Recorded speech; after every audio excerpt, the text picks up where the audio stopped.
A 100 años de su nacimiento, Fidel Castro Ruz sigue siendo una de las figuras más complejas, influyentes y controversiales de la historia contemporánea.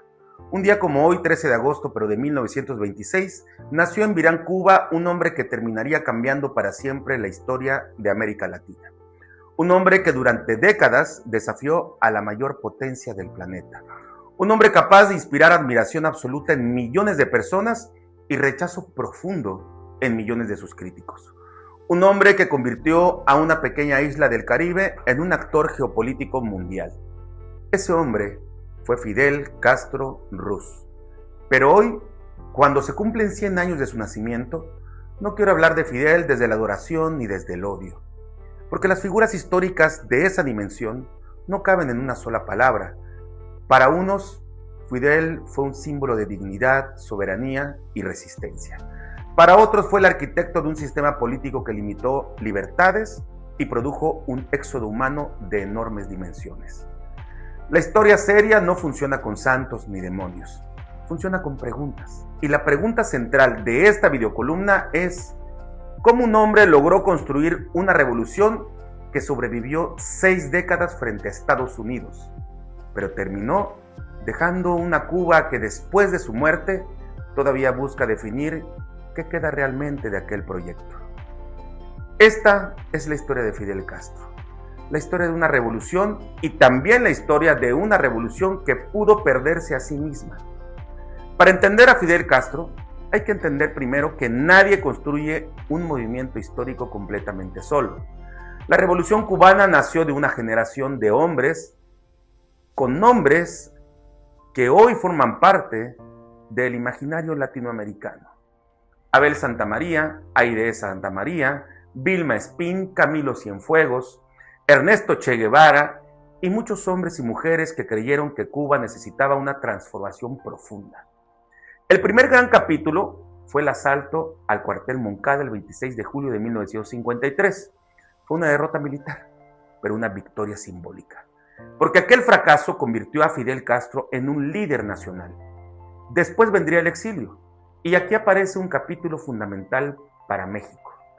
México fue el territorio donde la expedición revolucionaria comenzó a reorganizarse.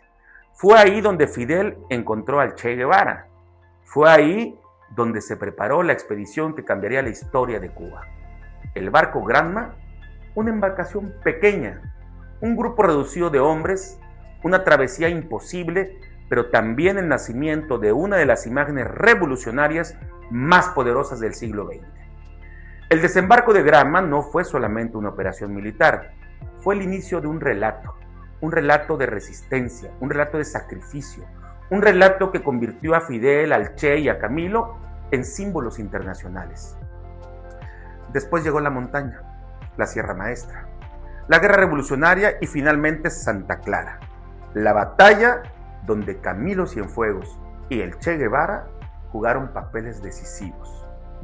La caída del régimen de Fulgencio Batista abrió una de las puertas a una etapa extraordinaria, algo simbólicamente inesperado. El 1 de enero de 1959 triunfaba la Revolución Cubana y Fidel Castro pasaba de ser un guerrillero a convertirse en jefe de Estado. Pero ahí comenzó también la gran contradicción histórica, porque una revolución que nació prometiendo libertad terminó construyendo un sistema de partido único. Una revolución que hablaba de justicia social también generó persecución política para sus adversarios. Una revolución que defendía la soberanía nacional terminó dependiendo durante décadas de la Unión Soviética. La historia de Fidel Castro siempre va a estar marcada por esas dos caras. Y miren, la Guerra Fría convirtió a Cuba en un punto central del tablero mundial. A solamente 145 kilómetros de Estados Unidos, Fidel Castro logró algo que pocos líderes habían conseguido: mantenerse en el poder frente a una potencia que intentó aislarlo, presionarlo y derrotarlo. Esa invasión, que ustedes sabrán históricamente, la invasión de Bahía de Cochinos en 1961, consolidó su imagen de resistencia. La crisis de los misiles de 1962 puso al mundo al borde de una guerra nuclear. y la confrontación con Washington marcó toda una época. John F. Kennedy y Fidel Castro quedaron unidos por uno de los capítulos más tensos de la historia moderna. Pero Fidel no solamente construyó una relación de confrontación con Estados Unidos, también construyó una relación simbólica con intelectuales y artistas. Ernest Hemingway, por ejemplo, cambió París por Cuba. Gabriel García Márquez. Cuba se convirtió en un punto de encuentro para escritores, pensadores y movimientos políticos de todo el mundo. Fidel entendió algo que pocos líderes entendieron. La política también se construye con símbolos, con narrativa, con identidad, con memoria. Pero toda revolución también tiene costos. Y uno de los capítulos más dolorosos fue el éxodo del Mariel. Miles de cubanos abandonaron la isla buscando una nueva vida en Florida, Estados Unidos. Familias divididas, sueños rotos, una herida que todavía permanece abierta, obviamente, en la memoria cubana. Porque no se puede hablar de Fidel Castro sin hablar también de los cubanos que se fueron, de los que permanecieron, de los que defendieron la revolución y de los que sintieron que la revolución había dejado de representarlos. En los últimos años de Fidel, al frente del poder, surgió una pregunta inevitable. ¿Qué pasaría después de Fidel? La respuesta, pues, fue su hermano, Raúl Castro Ruz. Y ahí comenzó otro capítulo que muchos consideran fascinante. Porque Raúl intentó hacer algo que parecía imposible: mantener el sistema político socialista mientras abría espacios económicos. Durante su etapa hubo una apertura hacia Estados Unidos con Barack Obama. Se flexibilizaron restricciones, se permitió mayor actividad privada, se abrió el trabajo por cuenta propia, se ampliaron espacios económicos que durante décadas habían estado cerrados para los cubanos. No fue una ruptura del modelo, fue un intento de adaptación, una especie de transición, una búsqueda de supervivencia. Y aquí aparece esta otra gran pregunta: ¿en qué momento se perdió la revolución? Porque muchos cubanos, incluso algunos que defendieron históricamente a Fidel Castro, señalan que el problema no fue solamente económico, fue espiritual, fue político, fue humano.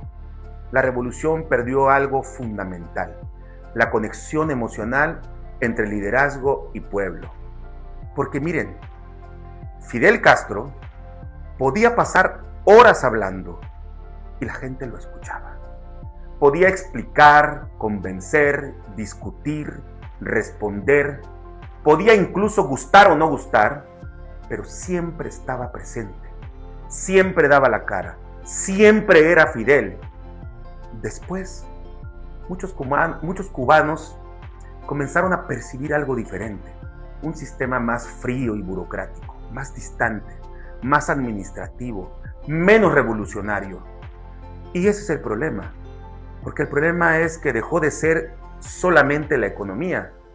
Empezó a ser también la pérdida de una narrativa, la pérdida de una identidad. Y aquí llego a una de las mayores paradojas históricas. Fidel Castro sobrevivió como símbolo incluso después de abandonar el poder.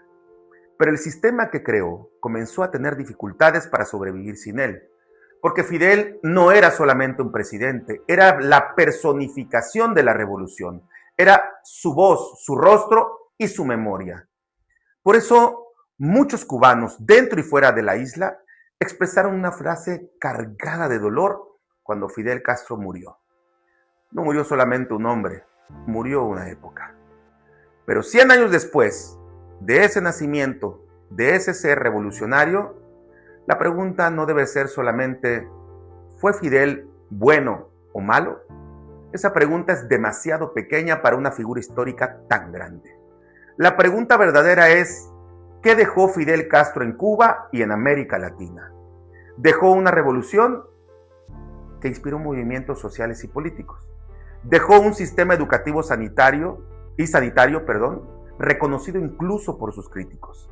Dejó una identidad nacional profundamente marcada por la soberanía, pero también Dejó una sociedad dividida, un sistema político cerrado, una economía con enormes desafíos y generaciones de cubanos que todavía buscan respuestas a todas las interrogantes que pasaron o que todavía existen después de Fidel. Porque Fidel Castro fue una contradicción histórica. Fue revolucionario y gobernante. Fue símbolo y polémica. Fue admirado y rechazado.